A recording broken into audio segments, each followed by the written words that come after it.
been incredible the way you've been able to, rewrite the script to some extent in terms of pulling all the positivity out of such a negative or, tumultuous situation in your life that caused a lot of grief, and build a lot of purpose and drive in terms of what you actually want to do with your career. Take us back to the actual moment in time when Ty took his life in 2013, the actual night. You remember it very fondly, and it still brings back a lot of emotion. Talk us through that moment, mate. Yeah, I know it's funny. People always. I've actually probably started getting. I've done nearly 1,000 of the lived experience presentations, and then other shorter formats of it of telling my story. And basically, one of the most common parts of my story is always the day of or the night that he passed. And I don't get a lot of joy out of doing that and revisiting that. I feel the things that I felt and I always obviously re-see the things that I saw that night and whatnot. But I really believe in the power of lived experience, and I could get up there and talk about the loss of my brother and all that stuff, but I feel that the impact of sharing with people about the actual trauma from that night is powerful. As I said, I don't share it to for any other reason for others to sit there and go, you know what, I don't ever want that to happen to me. I don't want to feel those things and see those things, and that's the main reason as to why I get out there and talk about that night. But yeah, I'd had a cruisy day at work. It was my first day back at work for the year. I was then home that night. I lived with Dad in Tranmere with my stepmom. Ty would come and stay there between there and Mum's. And it was a Monday night. I'd finished my first day back for the year. I just wanted to chill. My partner, Sahar, who's now my wife, she had come down to sort of spend some time with me that night. We were just sort of sitting there having in my room. I remember I was standing and she was sitting.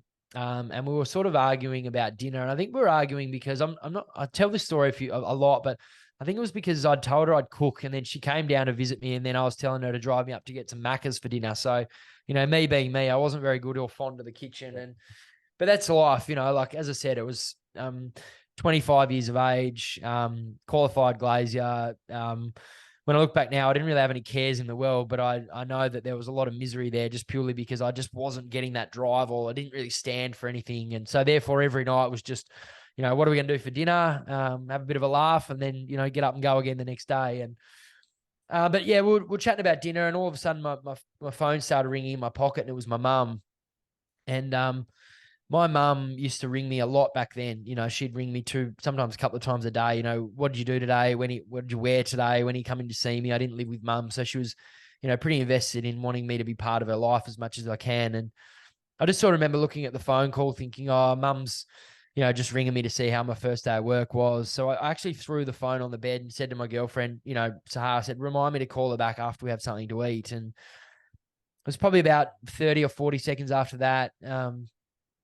We were just still chatting away, and upstairs above us in the kitchen, Dad and my stepmom were preparing their own dinner. And out of nowhere, just heard this really loud yell, or sort of a deep yell from Dad, and then there was some banging, which I still don't really know what the banging was. But then my stepmom started screaming a hell of a lot louder than what Dad was, and I just sort of waited like 20, 30 seconds. We sort of just sort of froze and looking at each other, sort of wondering what the hell was going on. But I feel deep down, it's funny, nothing like that had ever happened in my life. I'd never seen anyone have a car accident, or, I've seen people get injured in footy and that, but nothing really traumatic. And it's just something that no wonder people get PTSD from those things. I still think about that moment, just that 40 seconds of all the trauma and all the dark stuff that was coming my way in the next 12 hours, that moment there of just looking at my partner, looking up at the roof, and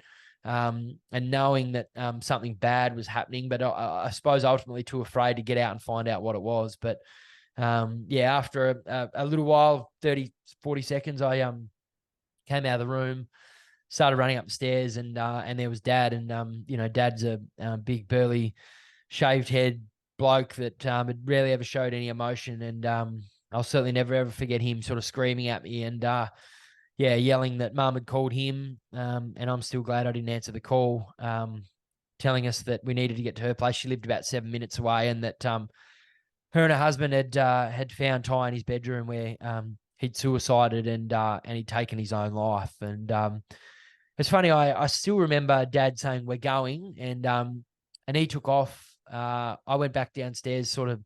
I think Sahar heard, came upstairs, and I'm a real, like, people laugh at this, but I'm real particular. Like, I'm organized. I'm big on safety. Dad left, and Dad yelled it at me, I think, but then I still went round and checked all the doors were locked at the house.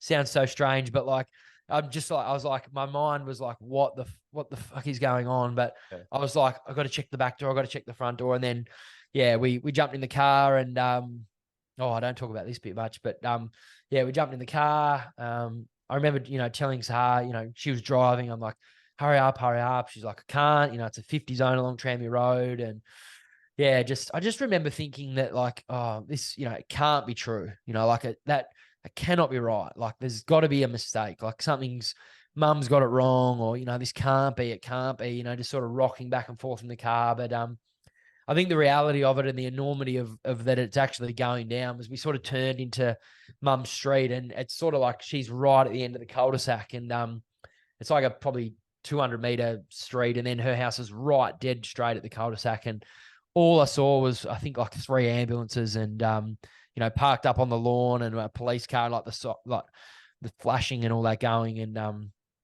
that was sort of the reality that, this is here. And yeah, talk about like a movie again. She said she'll go and park. There was cars everywhere. I jumped out of the car and like ran that 300 meters. And yeah, again, as I said, I don't say this for any other reason that it was just truly heartbreaking, getting halfway, falling over, screaming, having a girl come like pick me up, and she sort of knew what was going on and like dragged me up there. And yeah, just getting there, seeing Dad out the front, and yeah, it was just an awful night, mate. And yeah, it's sort of a blur after that. I didn't go in the house. I had sort of Mum and Dad relaying messages to me from the porch, like Mum telling me Dad was still in there with him with the paramedics, and then Dad sort of coming out, and you can see in his face that we'd lost him. And, then police come, and friends rock up, and you sit around outside. Had a really bad, talk about bad back. I remember my back was a really stage where my back was really bad, and I had no shoes on and just a t-shirt, and it was kind of cooling down. I remember my back aching, and it was just, yeah, it was a terrible night. And